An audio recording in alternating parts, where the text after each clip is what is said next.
This is A-Team Adventures. I'm Allie. And I'm Alex. We're traveling across America in our van. Join us as we explore hidden gems, national parks, and more. Hello everyone, and welcome back to our channel. This week we will be exploring the Olympic Peninsula and Olympic National Park. We saw this really cute deer family right outside of our van on our first night of camping on the Olympic Peninsula. This was the site that we were able to snag. It had an excellent view, and this was a dispersed campsite along a forest road nearby, and it was just gorgeous. It was a great place. We ended up spending a couple days here before we really dove into exploring the peninsula. This has to be one of the most beautiful spots we've ever stayed at, and it was on the sunny side of the peninsula. Our first day of exploring took us to Purple Haze Lavender Farm, located near Sequam, Washington. The air here smelled so great, and it was beautiful to see these endless rows of purple. The bees were just buzzing around, and we were lucky to be here during full bloom in late July. The farm is just beautiful, and it's free to enter and roam around. They also have these really pretty weeping willow trees, along with some other flower gardens. They also do a You Pick Lavender. You can pick your own bouquet of these beautiful flowers, or you can go in the shop and get lots of lavender goodies. I got some delicious smelling lavender pine soap and some lavender sugar that I've been using in my coffee every day. It was so beautiful just to see rows and rows of lavender. I didn't even know there was a white version of lavender until this trip, but apparently there are over 450 types of lavender, and only about 12 of those types are truly white, so the white's actually quite rare, which was cool to see. This beautiful farm is definitely worth the stop. On the next day, we made our way to the rainy side of the peninsula. We are headed up to Cape Flattery, the most northwestern point of the contiguous United States. Despite the rain, it was a beautiful hike, and the rain really just made the greens more vibrant along the way. The trail took us through this lush rainforest and over these boardwalks before it opened up to see our first glimpse of the Pacific Ocean. The dramatic cliffs and crashing waves created a mesmerizing atmosphere. We marveled at the rugged coastline, and the mist added a mystical touch to this already stunning landscape. We were not able to catch it on camera, but we did see some whales off in the distance and a sea lion hanging out near these caves.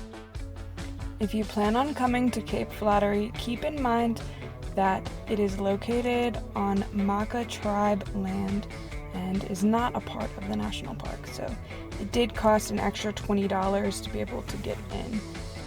The hike is 0.75 miles one way, so about 1.5 miles round trip, and it was a well-maintained trail through the forest.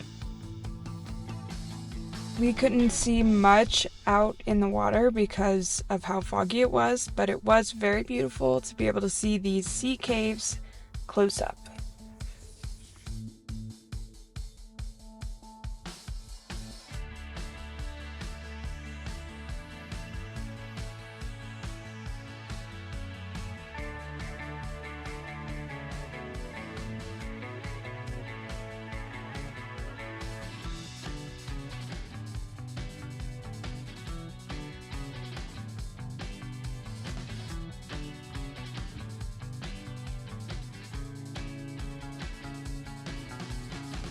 We headed over in the direction of Forks, Washington, and the La Push beaches. We found this nice little campsite on some national forest land and claimed it as ours for the night.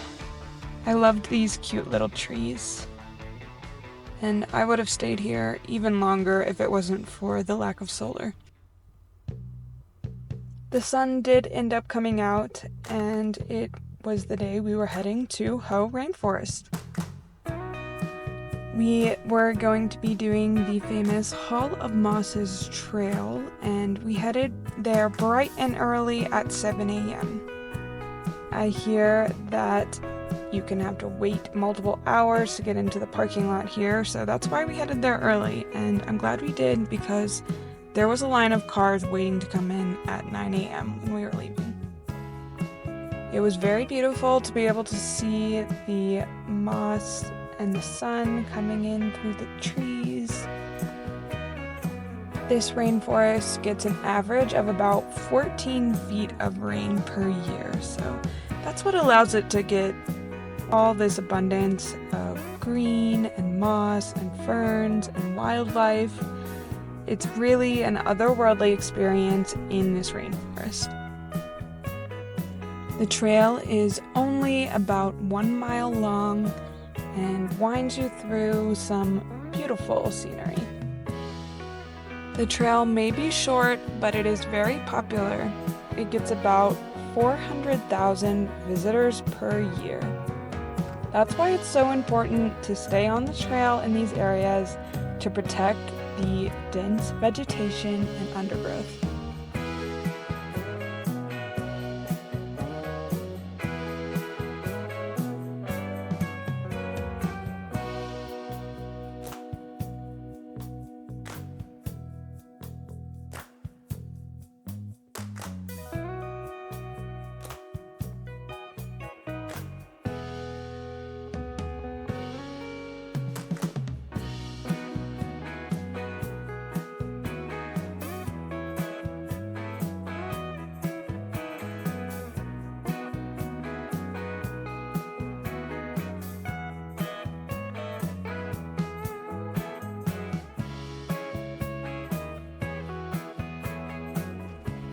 After exploring the Ho Rainforest, we headed down to Rialto Beach. We felt really lucky to be here on a sunny day as it was so beautiful.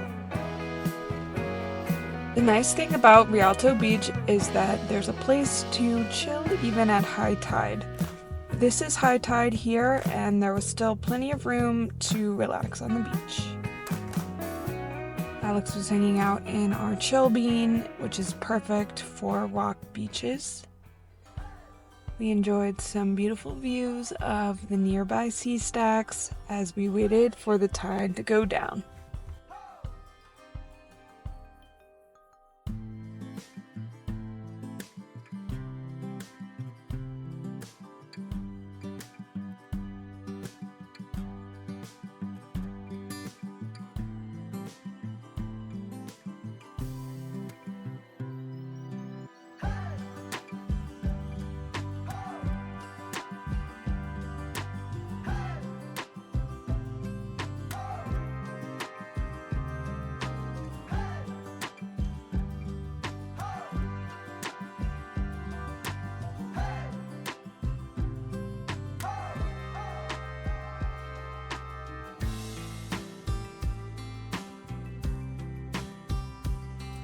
There was even a bald eagle up in the tree, which we got a really good look at.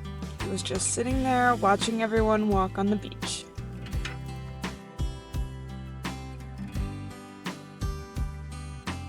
Once it was low tide, we started our walk over to the hole-in-the-wall arch, located at Rialto Beach.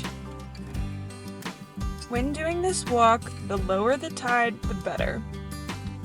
Most people say it's best to do this hike during a negative tide, that way you can get the most of the tide pools. But the day we were there, the negative tide was at like 4 a.m. and we didn't really want to wake up that early, so we made it work at the afternoon low tide of 3 feet. It's not recommended to do this hike over 4 feet tall, and we were still cutting it a little bit close at 3 feet, but you are still able to make it over to the other side of the arch. This right here is probably the sketchiest part, where you get your feet wet a little bit. If the tide was lower, you wouldn't have to walk through the water there, but we did, and we made it to the arch.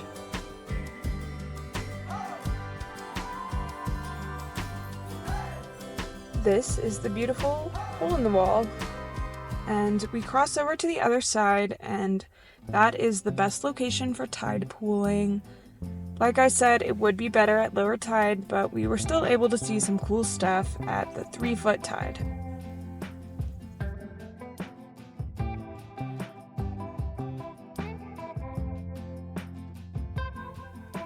We did not spend too much time over at the hole in the wall and started walking back. This hike is a total of about 3 miles, even though it doesn't look like it's that far when you're looking down the beach. The next day, we woke up bright and early in order to catch the true low tide of -1.5 feet at Second Beach. This is one of the La Push area beaches, which you may recognize from the book Twilight. This morning, the beach had a moody and misty vibe as we set out to explore the tide pools.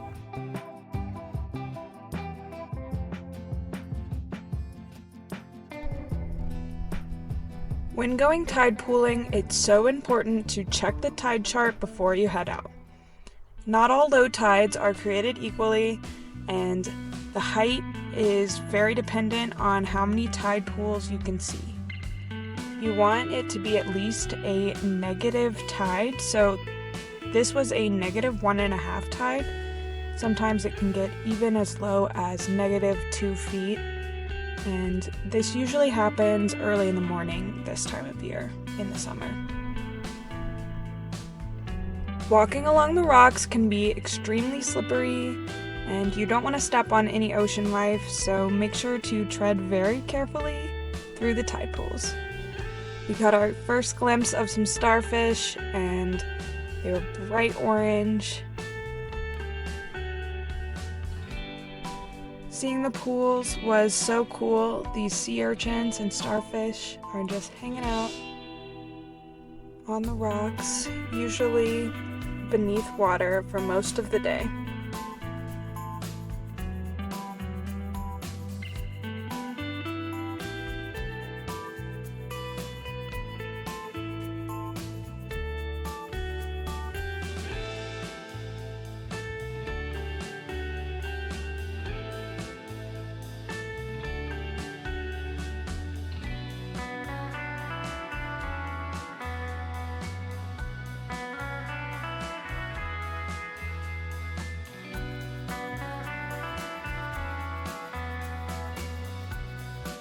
During this particular low tide, we were able to walk out to this sea stack and explore all around it. There were so many starfish.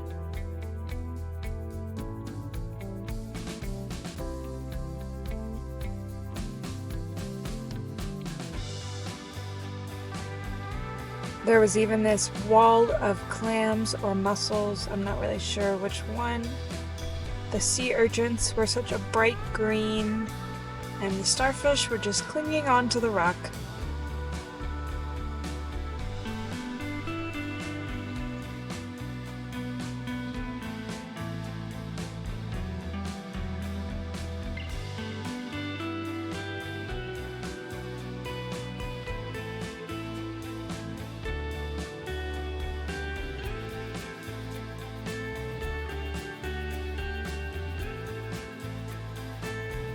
There were even a number of sea caves out on the sea stack. This particular cave was super deep and dark, and it was scary to imagine seawater flowing in here.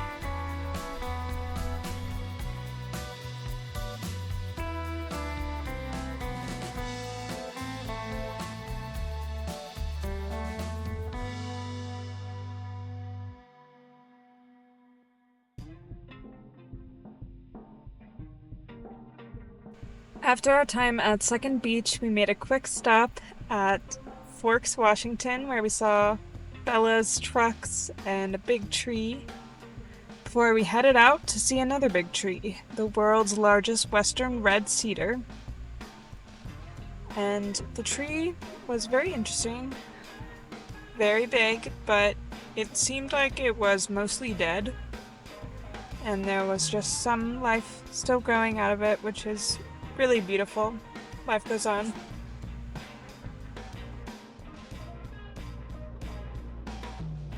After this big cedar, we made one more quick stop at the Calhooch Beach Tree of Life, which is cool. It's just floating in this little ravine. And that was our last stop at the coast. And this is where we said goodbye to the Olympic Peninsula. We headed east and checked out Mount Rainier, camping nearby for a couple of nights. But we end up wanting to travel a little bit more, and you'll have to tune in to our next video to find out where we go next. Make sure to like this video and subscribe, and leave a comment down below. Let us know if you like this video, and we'll see you next time.